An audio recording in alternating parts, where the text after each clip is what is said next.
पर सुरक्षा बल पहुंच चुका है। आग पर काबू पाने की कोशिश की जा रही है। आज दिन में भी ढाबे में यहां आग लगा दी गई थी, दुकानों में भी तोड़फोड़ की गई थी। पलवल और गुरुग्राम, इन दो जगहों पर आज दोपहर में भी तोड़फोड़ और आगजनी की घटना हुई थी। और ये देखिए, ये तस्वीरें इस वक्त गुरुग्राम की तस्वीर है, जहां पर फिर से आगजनी की गई है। कई दुकानों को निशाना बनाया गया है, दुकानों को आग के हवाले कर दिया गया। हालांकि पुलिस और सुरक्षा बल के जवान वहां पर मौजूद हैं, आग को बुझाने की कोशिश की जा रही है। लेकिन सोचिए कि लगभग 32 से 33 घंटे हो चुके हैं इस हिंसा और उपद्रव को, उसके बाद भी अभी तक स्थिति पूरी तरह से कंट्रोल में नहीं है। हालांकि सरकार बार बार यह कह रही है कि हम स्थिति को कंट्रोल में करने की कोशिश कर रहे हैं। हमारे साथ हमारी सहयोगी कोमल इस वक्त जुड़ चुकी है। कोमल, बताइए इस वक्त क्या हालात है वहां पर, क्योंकि तस्वीरें तो डरा रही हैं।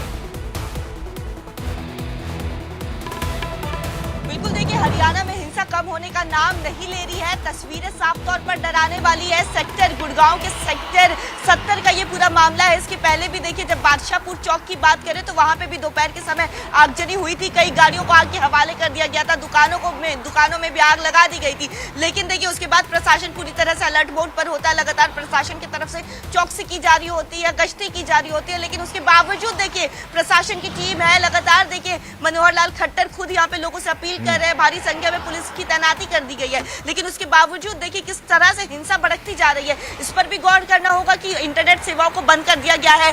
2 अगस्त तक इंटरनेट सेवाएं पूरी तरह से बंद हो गई है। स्कूल कॉलेजेस बंद हो गए हैं। धारा 144 लागू कर दी गई है। लेकिन उसके बावजूद देखिए, पहले कल हमने कोमल, ये जो तस्वीरें हम देख रहे हैं आगजनी की, आप बता रही है गुरुग्राम की एक घटना है जहां पर दुकानों को आग के हवाले किया गया है। किस तरह की दुकानें थी? लाइन होटल्स थे या क्या थे? देखिए, अगर उस इलाके में आप पहुंचते हैं तो कई ऐसे दुकान है जो आपको ग्रोसरी शॉप भी नजर आएगा, राशन का दुकान है, नॉर्मल किराना का दुकान भी है, कई होटल भी है, कई ढाबे भी है। इसके पहले भी जब हमने तस्वीर दिखाई थी तो बताया जा रहा था कि होटल था जिसको दोपहर के करीब 2 बजे के समय प्रदर्शनकारी पहुंचते हैं और पूरे होटल में आग लगा देते हैं, पूरे होटल को आग के हवाले कर देते हैं। तो ऐसे में लाइंस में जितनी भी दुकानें आ रही है, प्रदर्शनकारी को इस बात से फर्क नहीं पड़ रहा है कि वो कौन सा दुकान है, किसका दुकान है। लाइन में जितनी भी आपको दुकानें मिल रही हैं, गाड़ियां मिल रही हैं, सबको आग के हवाले कर दिया जा रहा है। लेकिन इस बीच देखिए, ये जो घटना हुई है ना, इसकी पटकथा पहले ही लिखी जा चुकी थी। क्योंकि कल नूह और मेवात में होता है, लगातार पत्थरबाजी होती है। जिस तरह से गाड़ियों को अब भी आग के हवाले किया जा रहा है, पूरी दुकानों को जला दिया जा रहा है। इसमें देखिए, पेट्रोल बम का इस्तेमाल भी होता है। पेट्रोल बम के बिना आप इतनी इजिली दुकानों को, इसी सवाल पर मैं आ रहा था कोमल, इसी सवाल पर मैं आ रहा था, क्योंकि जिस तरह की तस्वीरें सामने आ रही है इस आगजनी की, इसे देखकर नहीं लगता कि आग इतनी आसानी से लगी होगी। बकायदा इसके लिए पेट्रोल बम का इस्तेमाल किया गया होगा, इसके लिए टायर का इस्तेमाल किया गया होगा, क्योंकि तस्वीरों में हमें टायर भी नजर आ रही है। तो जब इतनी सारी चीजें लेकर उपद्रवी वहां पर पहुंच रहे हैं, तो जब सेंटर से फोर्सेस गई हैं तो वो कर क्या रही है वहां पर? वहां लोकल पुलिस, वहां एडमिनिस्ट्रेशन कर क्या रहा है वहां पर? बिल्कुल, देखिए, अब पुलिस प्रशासन पर भी पूरे सवाल खड़े हो रहे हैं। क्योंकि एक दिन की बात नहीं है, इसके एक दिन पहले भी हमने देखा था जिस तरह से नूह में ये घटना होती है, मेवात में ये घटना होती है। शोभा यात्रा तो पहले ही, जब आपको पता था कि शोभा यात्रा निकाली जाएगी और इस तरह से तैयारियां हो रही थी, क्योंकि अचानक से तो इतने सारे पत्थर नहीं आ जाएंगे, अचानक से तो पेट्रोल बम नहीं आ जाएगा। लेकिन देखिए, इस घटना के होने के 32-33 घंटे बाद भी अब भी प्रशासन की फेलियर साफ तौर पर नजर आ रहा है। पुलिस गश्ती तो हम देख रहे हैं, लेकिन उन इलाकों में पुलिस गश्ती नहीं है जहां पे लगातार देखिए इस तरह की हिंसा भड़क रही है। जब हिंसा हो जाती है, उसके बाद वहां पे पुलिस प्रशासन की टीम पहुंचती है। जान माल को नुकसान होते जा रहा है, साथ ही साथ देखिए लोगों के घरों को, लोगों का जो आशियाना होता है उसको आग के हवाले कर दिया जाता है, जिससे लोगों का घर चलता है, दुकान, गाड़ियां, सबको आग के हवाले कर दी जा रही है। तो आखिर आपका प्रशासन कहां है? इसके पहले आज हमने दोपहर में देखा था कि मनोहर लाल खट्टर खुद हरियाणा के मुख्यमंत्री बैठक कर रहे थे। बैठक करने के दौरान उन्होंने लोगों से भी अपील की थी कि शांति बना के रखे। लेकिन साथ ही साथ उन्होंने कहा था, केंद्र की मदद ली थी, 13 अर्धसैनिक बलों की तैनाती भी कर दी गई है, 13 कंपनियों को तैनात कर दिया गया है। लेकिन ऐसे में आपकी टीम कहां है? लगातार तो हिंसा भड़क रही है, 32-33 घंटे हो गए हैं, आप हिंसा को संभाल नहीं पा रहे, काबू नहीं कर पा रहे हैं। पुलिस की टीम है, लेकिन उसके बावजूद कोमल देखिए, 2 तस्वीरें दिखा रहे हैं। कोमल हम 2 तस्वीरें दिखा रहे हैं। एक तस्वीर है आगजनी की, दुकानों को आग के हवाले कर दिया गया, दूसरी तरफ पुलिस बल भी हमें नजर आ रहा है और रास्ते में बैरिकेडिंग भी की गई है, कर्फ्यू भी लगा हुआ है। अगर इसके बावजूद वो उपद्रवी और दंगाई वहां पर घुस रहे हैं तो क्या कोई उनको देख नहीं पा रहा है या देख करके भी अनजान है?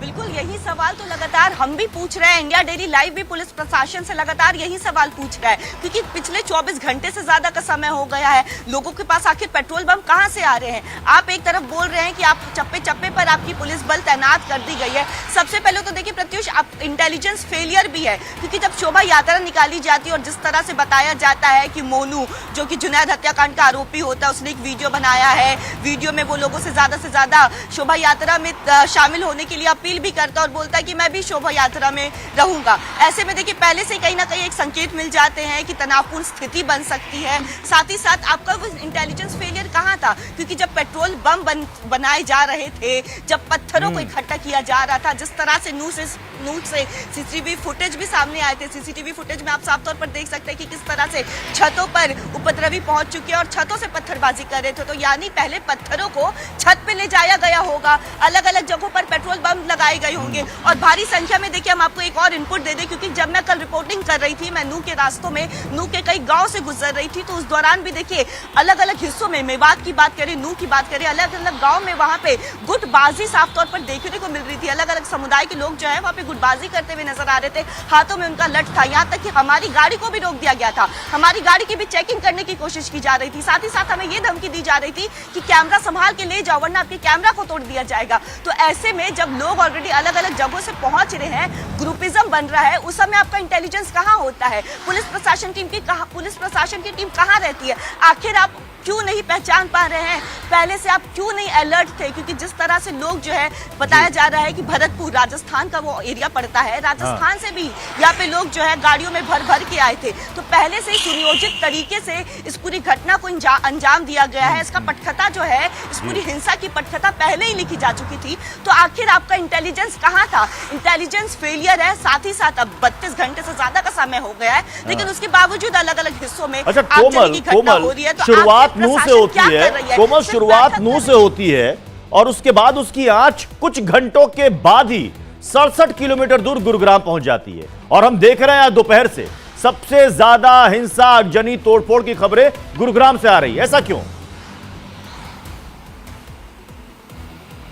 बिल्कुल देखिए, गुड़गांव के अलग अलग, गुरुग्राम के अलग अलग चप्पों में इस तरह की हिंसा हो रही है।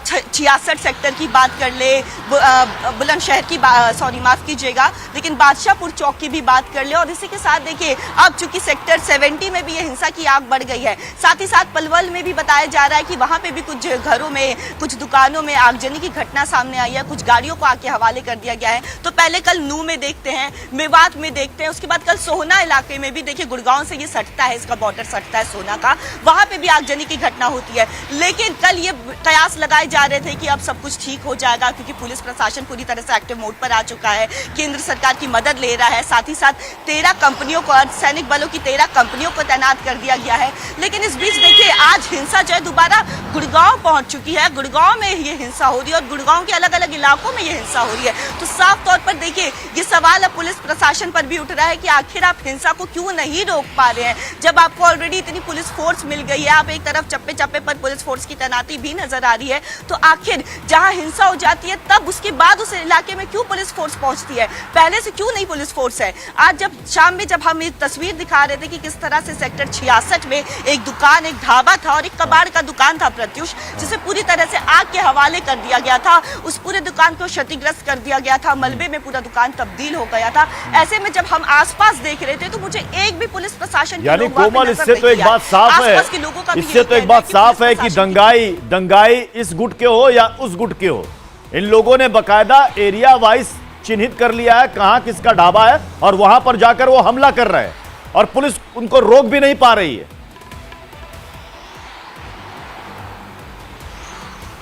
बिल्कुल जाहिर तौर पर देखिए अलग अलग इलाके बदल चुके हैं, क्योंकि कल नूह और मेवात में जिस तरह से पहले मंदिर, जो कि शोभा यात्रा निकाली जा रही थी, मंदिर को टारगेट किया जाता है। कई जो श्रद्धालु थे वो मंदिर में फंसे रहते हैं। एक एक करके शाम में जब थोड़ा शांत होता है पूरा इलाका, मामला शांत होता है, तो एक एक करके श्रद्धालुओं को गाड़ी में बिठा करके उनके घर लेके जाया जाता है। लेकिन अब आज गुड़गांव की बात करें तो देखिए कई ऐसे इलाके आ रहे हैं जहाँ पे जो इलाके आज जैसे जो मैंने तस्वीरें दिखाई थी वो बताया जा रहा था कि जो मुस्लिम समुदाय के लोग थे वो उनका दुकान था। वही उसके इधर हमने जब दूसरे जगह हम पहुंचे तो वहाँ पे जब हमने बातचीत की तो पता चला कि वो हिंदू समुदाय के लोग थे जिनकी दुकानों को, जिनकी गाड़ियों को आग के हवाले कर दिया गया है। तो ऐसे में देखिए सवाल यही है कि आखिर नुकसान किसका हो रहा है? नुकसान तो जनता का ही हो रहा है, और वही जनता जो है वो भीड़ जो आकर के आपकी दुकानों को आग लगा देती है, आपकी गाड़ियों को आग लगा देती है। प्रशासन यहाँ पे सोया हुआ नजर आ रहा है, केवल सड़कों पर बैठा हुआ नजर आ रहा है। ऐसे इंटेलिजेंस फेलियर है। लेकिन नुकसान जो है साफ तौर पर यहाँ पे देखिए